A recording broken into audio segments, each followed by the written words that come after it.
Hi, and welcome to this edition of Spotlight on the Arts. I'm here with Jay Handelman, the arts editor of the Herald-Tribune, and I'm Carrie Seidman, and we are coming to you from our new digs in the SunTrust Bank building.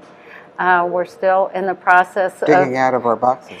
Getting a little organized and finding out a few things, like I found out the other day that if you go in the stairwell, you can't get back into the floor again. So I had a little trip up and down the stairwell trying to get out. Hopefully you were going down and not up. I was trying to go up, but I had to go all the way down to come back up. But anyway, we are in the process of getting organized here, and we have managed to unearth a few things that are happening this weekend. So Jay, go ahead. It didn't take a lot of effort to unearth it because there's a lot going on. That's right. And the first thing we're going to start with is the West Coast Black Theater Troupe. Always popular with their original musical reviews, and this one is so popular I think it's almost sold out, if it's not totally sold out already. It's called Girl Groups, The 60s Explosion, created by Nate Jacobs, who's the artistic director and founder. And there's a cast of 5 singers who are going to be singing songs by the Shangri-Las and the Supremes and the Shirelles and all those groups from that era, and talking about how music changed and female empowerment of the era. I love that music. I'm really looking for it. Even if the show isn't much, the music's going to be great. And there's some terrific performers: Sarita Banks, Ariel Blue, Joanna Ford, Khadija Salat, and Alyssa White, who's sort of grown up at the West Coast Troupe. So that's opening this weekend and running for a month. And if you can get a ticket, you're very lucky. Yeah, sounds fun. Yeah. Sounds fun. And also in the music arena, but along different lines, New Music, New College, which brings in all kinds of fantastic stuff, is bringing in Cornelius Cardew's The Great Learning. And this is a series of 7 musical compositions that are based on the teachings of Confucius. And apparently he was here in 2008. That was before Cardew was not Confucius. No, Cardew was here in 2008 doing chapter. Is it called chapter? Yeah, I think it's called chapter 2. I think they did chapter 7. Chapter 7. You're right. Chapter 7, chapter which they will repeat at a free concert on Friday at the library at New College, right. And then on Saturday night in the arcade behind the Sainer Pavilion, they'll be doing a new part, which is chapter 2. And new to this program. New to this program. It has not been done here before. And apparently, if you're an audience member who speaks English and can match another singer's pitch, you can join in, which pretty much rules me out. I do speak English, but I don't qualify on the other level. Well, but it depends what the pitch is. You might be able to match that. Off-key pitch would be the pitch I could match. Anyway, it sounds like a fun program. So the free program is Friday at 4, and the concert is Saturday at 8.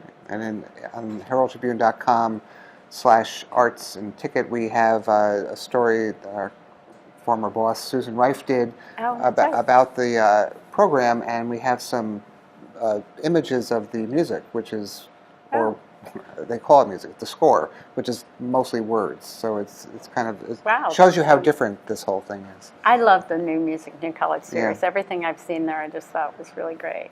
And they've been getting great response. On Sunday, I'm looking forward to also, after seeing the girl groups, I'm going to be seeing something completely different. Alan Cumming sings Sappy Songs. And this is Alan Cumming, the Tony Award-winning star of Cabaret. He did a revival in 1998 and then came back and did it again 2 years ago or 3 years ago.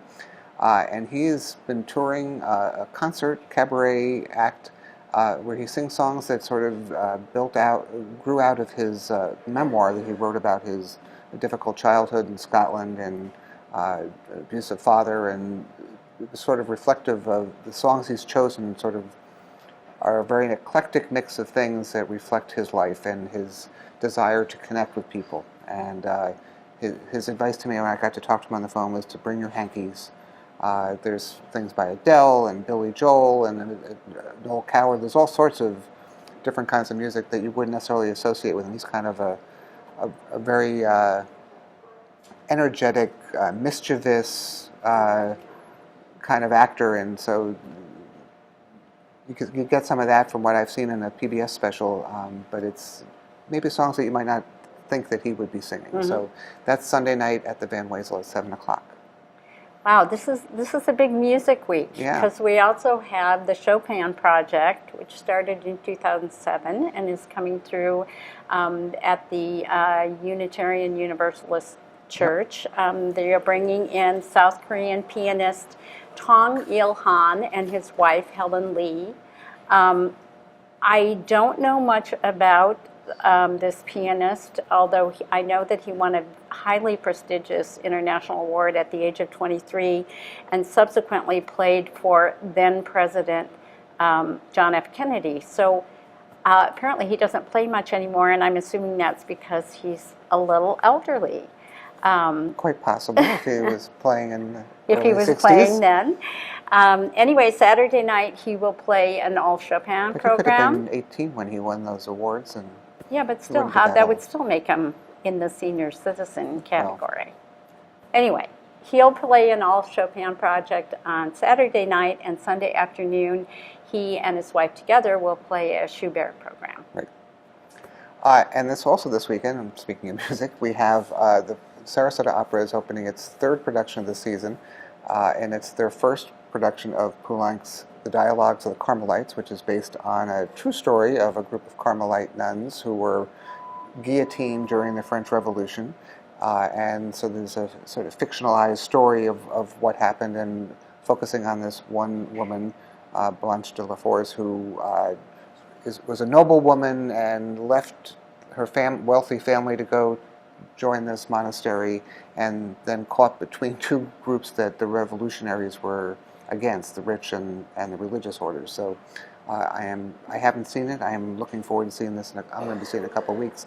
But the director, the conductor, and the star of the production all talk about the power of the music, and especially the finale of it. And it's a contemporary. It was written in the mid-50s, but if you're afraid of modern music, it's written in a style that sounds like it could have been written 100 years earlier, perhaps, because that was the way this composer wrote. So that's opening on Saturday and running through the end of March. And I guess we're in a music theme this It week is. because we also have the Sarasota Pops Orchestra, which is doing the Leading Ladies of Broadway. They brought in three female singers, Susan Egan, Liz Calloway, and Dee Dee Magno Hall. Did I say that right? Yes, Magno you did. Hall. As far as I know. Who have all sung on Broadway and in some famous shows like Miss Saigon and Cats and Beauty and the Beast. And so they will be singing with the Pops Orchestra with Andrew Lane conducting, and that's Friday and Saturday at the Van Wezel. And a lot of audiences have probably seen Susan Egan and Liz Calloway, who have been here a few times with different programs. Liz Calloway has a sister she does, and they're with. going to be here together in the middle of March for an artist series concert called Sibling Revelry. It's a concert they did Oh, yeah. about I saw 20 that years ago. before, Liz Calloway is one of my favorite singers, so I'm She's really looking great. forward to hearing that. Well, moving away from music, really far from music, backstage at the Players, which is the little sort of black box rehearsal room turned theater at the Players Center for the Performing Arts. They're going to be doing Yasmina Reza's God of Carnage, which is a very dark comedy. It's written in French, translated by Christopher Hampton, about two sets of parents who get together over some wine to talk about their sons who got to a fight on a playground, and in the course of this seemingly calm evening, working out one problem, they create more between themselves. It can be quite powerful, and especially in a very small space like the backstage, could be quite interesting. And that's opening on Wednesday and running for a couple of weekends at Backstage the Players. And we have one final thing. It's a little special event that I'm going to let Carrie talk about. She's been devoting her life to the last 6 months. Yeah, thank you, which I get to plug because this is my passion project. My mental health fellowship project from the Carter Center, Facing Mental Illness, is coming to an end, and it was a project that invited people with mental health conditions of various kinds to create self-portraits. And this Sunday from 5 to 7 at the Selby Library, we will be exhibiting all the portraits. There are over 70 artists who participated, and there's some amazing stuff. So please RSVP to me at the Herald-Tribune if you'd like to come. Anyone is welcome. It's free and open to the public. And there will be music. Right. I get to get one more plug in. I wonder who the music is. The music will be played by a new jazz group called the Jazzberries, which is made up of my son, Keaton Williams, and Chris Cornoyer, both of whom are artists in the project as well. And so if you can't be there on Sunday, the exhibit's going to be up for how long? The exhibit stays up through the whole month of March. So if you have- can't come Sunday, definitely stop by the library and see it sometime this month. So there's a lot of options for you to see. I'm going to be there Sunday. I'm going to go from your art exhibit to see Alan Cumming at the Van Waver. So that's going to be quite a Sunday for me. And I hope you'll get to see. So I've seen some of the art that Carrie has been bringing by the office, and it's been pretty impressive. So that's what we have for you this week. I hope you'll look at the heraldtribune.com/arts and check out the ticket section in Thursday's papers and the art section on Sunday and see all the stories and features and the reviews we've got during the week. And we will see you next week.